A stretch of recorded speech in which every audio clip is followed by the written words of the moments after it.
Hi friends, welcome to my channel Divya Vinu vlogs అండి. Please మా channel like చేయండి, share చేయండి, సబ్స్క్రైబ్ చేసుకొని పక్కన బెల్ ఐకాన్ క్లిక్ చేయడం మాత్రం మర్చిపోకండి.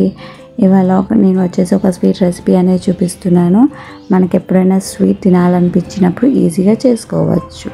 దీనికి కావాల్సినది 4 ఐటమ్స్ అండి. గోధుమ పిండి, పాలు, చక్కెర, యాలకుల పొడి. గోధుమ పిండిలో పాలు కొంచెం కొంచెంగా పోస్తూ పిండిని కలుపుకోవాలి. దాని తర్వాత పాలు పిండికి మొత్తం పట్టిన తర్వాత మనకి స్వీట్నెస్ తగ్గట్టు షుగర్ అనేది యాడ్ చేస్తూ కలుపుకోవాలి. నేను 2 కప్స్ గోధుమ పిండికి 1 కప్ షుగర్ అయితే తీసుకున్నాను.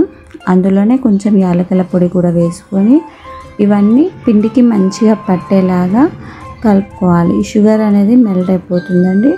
చూడండి, బ్యాటర్ అనేది ఇలా వస్తుంది. చూడండి, ఇంత మరీ పలసగా అనిపించిందంటే మీరు కొంచెం పిండిని వేసుకొని కలుపుకోవాలి. చూడండి, నేను బ్యాటర్ అనేది చూపిస్తున్నాను వీడియోలో. బ్యాటర్ మనకి ఇలా రావాలండి. తర్వాత మనం స్టవ్ వెలిగించుకొని బాండి పెట్టుకొని డీప్ ఫ్రైకి సరిపోయేంత ఆయిల్ అయితే వేసుకోవాలి. ఆయిల్ హీట్ అయిన తర్వాత చిన్న చిన్నగా పునుగులు లెక్క మనం వేసుకోవాలి.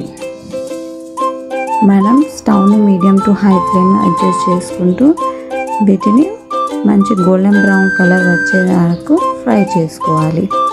ఈ స్వీట్ మనం దేవునికి నైవేద్యం లెక్క కూడా పెట్టుకోవచ్చు.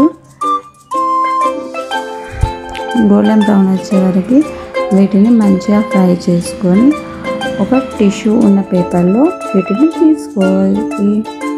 ఎంతో టేస్టీగా ఉన్న స్వీట్ పునుగులు రెడీ.